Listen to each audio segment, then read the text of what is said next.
नमस्कार मंडळी, कसे आहात तुम्ही सगळे। आजच्या नवीन व्हिडिओमध्ये तुमचं सर्वांचं मनापासून स्वागत आहे। ही आहे आमची मुंबई आणि मुंबईची लोकलची गर्दी, हे तर रोजचंच आहे। ही आहे वसई विरारची लेडीजसाठी 5 रुपयामध्ये घरपोच सोडणारी आमची बस।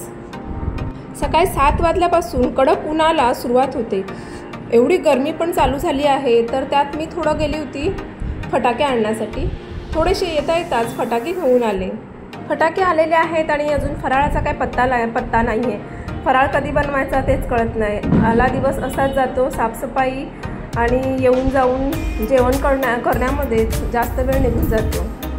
थोडेसेच फटाके घेऊन आले, पण तरीही फटाक्यांची किंमत एवढी वाढली आहे की लास्ट इयरपेक्षा तरी थोडी जास्तच फटाक्यांची किंमत आता वाढलेली आहे। फटाकेच नाही तर आता सगळ्याच गोष्टींची किंमत वाढलेली आहे। याच्याकडे सरकारने थोडंसं लक्ष द्यावं। गरमी भरपूर वाढले, त्याच्यामुळे थोडंसं आल्यानंतर फ्रेशनअप होऊन घेऊया, कारण आज मला बनवायची आहे करंजी। करंजीचं सारण मी भाजून ठेवलंच आहे, तर पटापट फ्रेशनअप होऊन करंजी करायला घेऊया।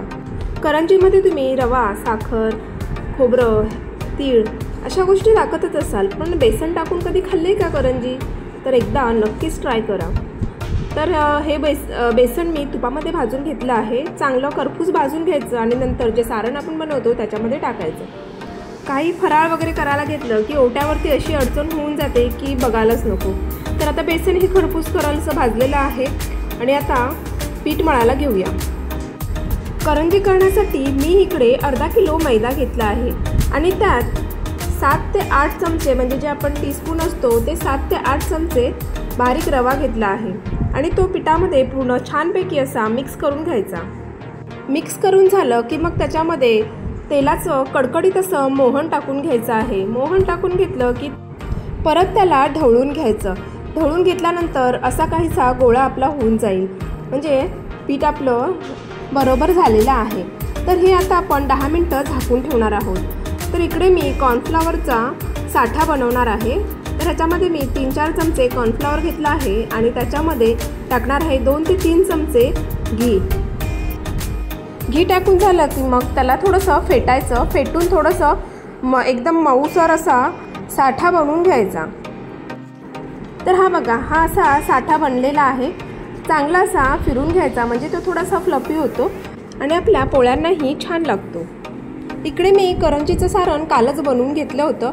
त्याच्यामध्ये खोबरं भाजलं होतं, तीळ भाजलेले, रवा भाजला होता आणि थोडंसं ड्रायफ्रूट्स।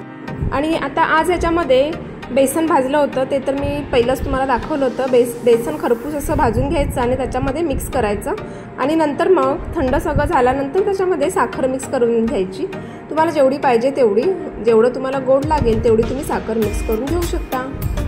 चला, आपलंही सारण आता इकडे रेडी झालेलं आहे। इकडे मी मोहन घालून ठेवलेलं पीठ झाकून ठेवलं होतं। 10 मिनटं झालेली आहेत। 10 मिनटानंतर त्याचा आपण पीठ मळून घेणार आहोत। थोडं थोडं पाणी टाकून पीठ आपल्याला मळायचं आहे। एकदम पाणी टाकायचं नाही, म्हणजे कसं मग आपल्याला कळत नाही की किती पाणी पाहिजे। ह्याचा घट्टसर असा आपल्याला गोळा बनवायचा आहे, त्याच्यामुळे थोडं थोडं पाणी टाकलं की आपल्याला अंदाज बरोबर समजतो। तर आता घट्ट असं पीठ मी मळून घेतलेलं आहे आणि आता ह्यालाही 10-15 मिनटं रेस्टसाठी ठेवायचं आहे। पिठाची रेस्ट इकडे झालेली आहे। आता आम्ही बसलो आहे पोळ्या लाटायला। पोळ्या लाटल्या आहेत आणि एक पोळी लाटते आहे, थोडीशी जाडसर अशी पोळी लाटते आहे आणि त्याच्यावरती कॉर्नफ्लॉवरचा साठा लावत आहे। साठा लावल्याने आपल्याला थोडेसे लेयर्स येतात आणि खायलाही करंज्या खुसखुशीत लागतात। करंजी करण्यासाठी 2 ते 3 माणसं असली की कशा करंज्या फटाफट होऊन जातात।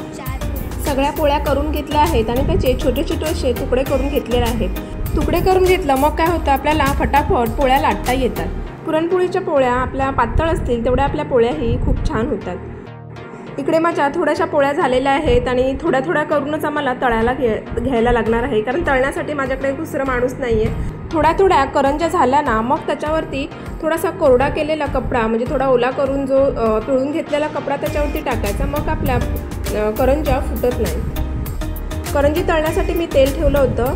तेल थोडंसं गरम झालेलं आहे। एकदम जास्त गरम तेल करायचं नाही आहे आणि मंद आचेवरती तळायच्या आहेत करंज्या, म्हणजे मग त्यांना कसं वरतीचे फोडी येतात ना, त्या येत नाही। स्लो गॅसवरती जर तळल्या ना तर आपल्या करंज्या कुरकुरीतही होतात आणि छानही शिजतातही छान। करंज्याही तळल्या आहेत चांगल्या, काढून घेऊया। तर ह्या अशा कुरकुरीत करंज्या तळलेल्या आहेत आणि त्याला लेयर्स बघू शकता, लेयर्स पण आलेल्या आहेत. तर ह्या लेयर्स आहेत त्याला आलेल्या, छान अशा कुरकुरीत पण वाटत आहेत, खाल्ल्यानंतर समजेल. पण खरोखर छान झाल्या आहेत करंज्या, एकदम खुसखुशीत झाल्या आहेत. म्हणजे जे वरचं आवरण असतं ना ते थोडं खारीसारखं झालं आहे. तर ह्या बघा खूप छान झाल्या आहेत, खाल्ल्यानंतर समजतीलच तसं पण. आणि ह्या लेयर्स पण त्याच्यावरती छान अशा लेयर्स आलेल्या आहेत. तर ह्या थोड्याशा थंड झाल्या की नंतर मग डब्यात पॅक करून ठेवायच्या. पण करंजी करायला खरोखरच भरपूर वेळ जातो आणि माझा आज भरपूर टाईम गेला. संध्याकाळ झाले आणि अजून माझं डेकोरेशन पण लावलेलं नाही आहे. तर थोडंसं डेकोरेशन होतं तेच मग थोडंसं लावून घेतलं मी. आणि मला ड्युटीला पण जायचं आहे. तुम्हाला माहितीच आहे हॉस्पिटलच्या लोकांना दिवाळी असो या दसरा असो कुठलाही सण असो सुट्टीही मिळत नाही. खूप रिक्वेस्ट करायला लागतं, त्यांच्याजवळ गिडगिडायला लागतं, त्याच्यानंतर आम्हाला कुठे जाऊन सुट्टी मिळते. छोटं मोठंसं असं माझं डेकोरेशन लावून घेतलेलं आहे. डेकोरेशन पण रेडी झालं आहे. आता दरवाजाला तोरण लावायचं आहे. पण खरंच घरात जर थोडीशी ही सजावट केली ना की घर किती सुंदर दिसतं आणि आपल्यालाही प्रसन्न वाटतं. बाहेर कंदील वगैरे लावायचं आहे, लायटिंग लावायची आहे, पण मला वाटत नाही की ते आज पॉसिबल होईल. मला काय आज लावता येणार नाही आहे ते.